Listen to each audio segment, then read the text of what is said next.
이 간증은 높은 파도에서 구출받은 성도의 간증입니다. 나는 전에 워싱턴주에 있는 푸켓 사운드에서 작은 보트를 타러 자주 갔는데 어느 날 어떤 사업가 한 분을 태워 포트 타운센트로 모셔가고 있던 중 하나님의 실제 증명해 보여줄 기회를 얻었습니다. 나는 몸이 아픈 사람이었고 이 사업가는 무신론자이며 내가 믿는 종교를 장난거리로 여겼습니다. 만일 하나님이 계시고 당신이 그의 아들이라면 왜 그가 당신을 돌봐주시지 않습니까? 아닙니다. 하나님은 나를 돌봐주십니다.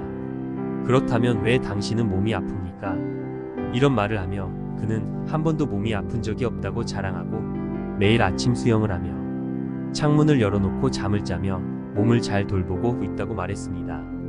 우리는 포트타운 센터에 갔다가 그가 업무를 마치고 저녁 때에 집을 향하여 출발했습니다. 육지에서 약 4에서 5마일 정도를 남겨놓고 엔진에 이상이 생겨 손 좀 봐야겠으니 그에게 키를 잡으라고 했습니다. 내가 엔진을 고치고 있는 중 배가 물속에 가라앉은 나무 둥치 같은 큰 물체에 부딪혀 배 밑에 구멍이 나게 되었습니다. 배에는 물이 점점 들어와 가라앉기 시작했습니다. 구명대를 그에게 하나 주고 나도 하나를 갖고 조종실 뒤편에 있는 기관실 위에 올라갔습니다. 첫 번째의 파도가 우리를 덮쳤을 때 몹시 차가움을 느꼈습니다. 그 파도 중에서도 예수님은 나와 같이 함께 계셨습니다. 이사야 43장 2절 말씀. 내가 물 가운데로 지날 때 내가 너와 함께 할 것이라. 강을 건널 때에 물이 너를 침몰하지 못할 것이며 내가 불 가운데로 지날 때에 타지도 아니할 것이요 불꽃이 너를 사르지도 못하리니. 하나님의 말씀이 생각났습니다. 배가 다시 물 위에 솟아 나왔을 때 나는 손을 들고 부르짖었습니다. 하나님께 영광을 돌립니다. 나에게는 예수님이 계십니다. 또 한 번 물결이 우리를 덮쳤습니다. 다시 하나님께 부르짖었습니다. 나는 주님의 약속과 주님이 나를 안전하게 이 모든 어려움을 통과해 주실 것이라는 것을 알고 있었기 때문에 나는 마치 집에 있는 듯한 행복을 누릴 수 있었습니다. 하나님이 어떤 방법으로 나를 구출하실지는 알 수 없었으나 나로서는 아무런 염려가 되지 않았습니다. 나는 꼭 아무 탈 없이 구출함 받을 것을 확신하고 있었습니다. 나는 수영도 할 줄 몰랐고 구명선도 없었습니다. 세상적인 수단으로는 소망을 걸 것이 아무것도 없었습니다. 육지에서 4마일 정도 떨어져 있었고 눈앞에는 구명선도 보이질 않았습니다. 내가 소리를 내어 주님을 찬양하니 그 사람은 우리 배에 신앙을 가진 자가 있어 기쁘다고 했습니다. 파도가 너무 세어 우리는 거의 물에 휩쓸릴 뻔했습니다. 그러나 어쩌다가 앞가판으로 기어 올라가 파이프 난간을 붙잡고 우리는 기도를 했습니다. 그러다가 나는 그에게 하나님은 존재합니다. 믿습니까? 바로 그는 예 존재합니다. 나도 이곳을 살아서 빠져나간다면 다른 생활을 할 겁니다. 라고 했습니다. 그는 기도를 했습니다. 주님, 나는 아직 죽을 준비가 되지 않았습니다. 라고 그는 말했습니다. 나는 위를 바라보고 주님 나는 죽을 준비가 되었습니다. 라고 말했습니다. 나는 나의 모든 죄를 미리 심판대 앞으로 보내었던 것입니다. 그는 나를 보고 절망적인 말을 했습니다. 우리는 이제 살 희망이 없습니다. 아시다시피 조류가 밖으로 빠지고 있고 바람도 바다편으로 불고 있습니다. 나도 알고 있어요. 하지만 내게는 약속이 있기 때문에 이 약속을 믿는 한 해변으로 가게 될 것입니다. 파도는 앞가판 밑에 조타실로 밀고 들어가 부숴버렸습니다. 그런데 바로 그 부분의 가판이 나를 해변으로 운반해 주었습니다. 파도에 휩쓸리지 않고 지탱하기란 거의 불가능하였습니다. 내 손에 로프끈이 2개가 잡혀 하나는 나의 몸을 안에 빗걸어 매고 다른 하나는 그에게 주어 몸에 매라고 했습니다. 바로 그때 그는 신음소리를 남기고 파도에 휩쓸려 버리고 말았습니다. 내가 본 그의 최후 모습은 구명대가 그의 몸은 붙들고 있었지만 그의 다리와 머리는 물속에 잠겨져 있었습니다. 나는 6시간 동안 물에서 판자에 매달려 씨름하다가 지치고 지친 상태가 되어 해변에 도달했습니다. 일어나 걸어보려고 했지만 추위를 감당할 수 없었습니다.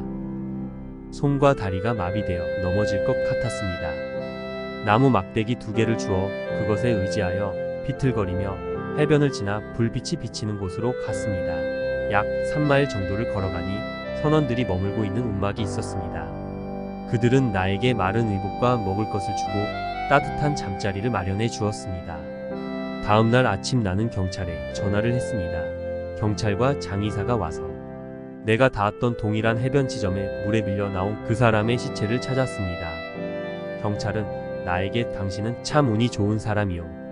우리는 이 해변에서 5구의 시체를 찾아냈는데 그들이 해변에 닿았을 때 살았었다는 증거로 나무 토막들이 있는 곳까지는 기어갔으나 우리가 발견했을 때는 모두 죽어 있었습니다. 라고 했습니다.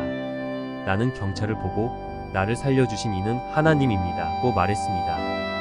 그는 그래도 당신이 움직이지 않았더라면 틀림없이 죽었을 것입니다. 예, 맞습니다.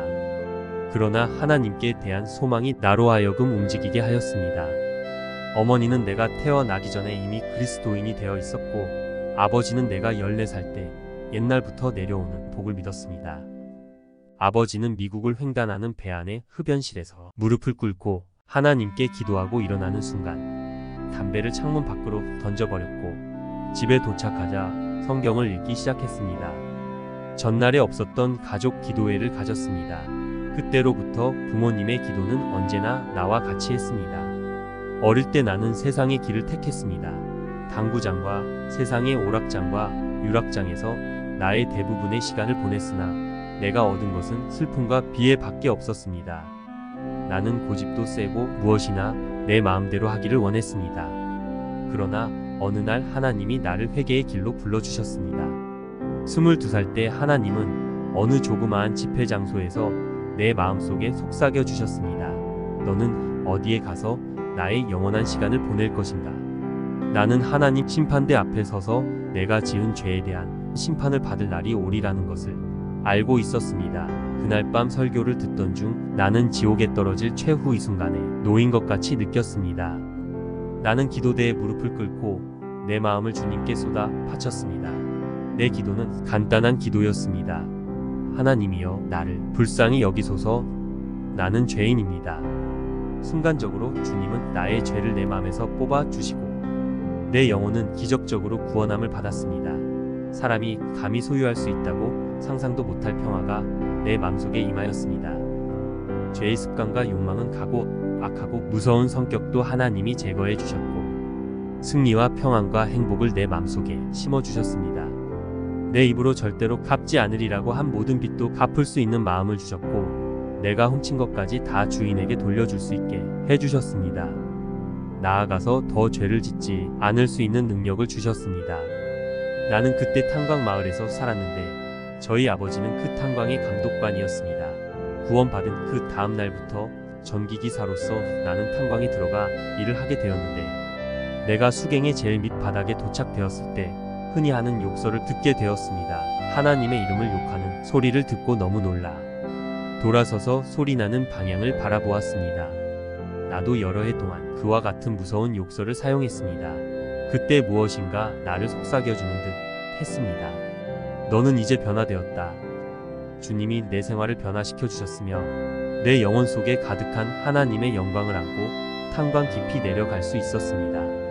높은 파도에서 구출받은 체험은 사라지지 않고 내 마음에 그대로 머물러 있었습니다. 그 이유는 아무 두려움 없이 물에 빠져 죽을 수밖에 없었던 자리에서도 두려움 없이 지탱할 수 있게 해주셨습니다. 어려움에 처한 때도 많이 있었지만 하나님은 언제나 어려움에서 건져주셨습니다.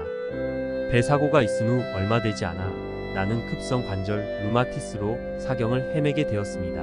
그때에 하나님의 종들이 나를 위해 기도해 주셔서 주님께서 고쳐주셨습니다. 주님은 나와 나의 가족에게 놀라우신 분이셨습니다. 여러 해 전 어떤 사고로 4m 되는 사다리에서 떨어져 팔뼈가 두 쪽으로 부러졌습니다. 어깨와 팔꿈치 사이에 뼈가 두 동강이 나고 팔꿈치 뼈가 완전히 부서졌습니다. 그때 나는 하나님께 기도했습니다. 하나님께서 나의 이 모든 것을 잘 아십니다. 나는 마음속에 두려움이 조금도 없었습니다. 의사가 나의 가족들에게 한 말을 빌리면 부서진 팔꿈치의 뼈가 다시 붙기란 불가능한데 혹시 붙는다 해도 그 팔꿈치는 절대 굽힐 수 없으며 세상을 떠날 노인이기 때문에 다행이라고 말했다고 했습니다. 나는 하나님을 전적으로 의지했습니다. 그들은 내 뼈를 제자리에 끼워 맞추고 기부스를 했습니다. 그로부터 2주일 후 기부스를 풀고 엑스레이실로 사진을 찍기 위해 갔습니다.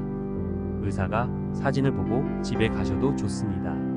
당신의 뼈는 완전합니다. 2주간 만에 하나님은 나를 고쳐주셨습니다. 그때가 72살이었습니다. 그때로부터 바로 그 팔과 팔꿈치를 전과 다름없이 사용했습니다. 사람들은 이것은 놀라운 기적입니다.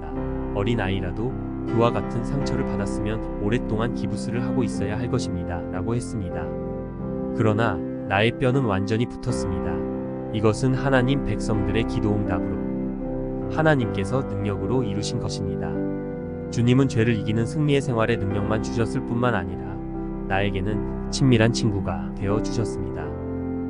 나에게 진주문 안으로 들어갈 놀라운 소망을 주신 하나님께 감사를 드립니다. 이 귀한 하나님의 용사는 60년 동안 자기의 신앙을 신실하게 섬기다가 81세에 하늘의 상을 받을 차례가 되어 그 진주문 안으로 입성하였습니다.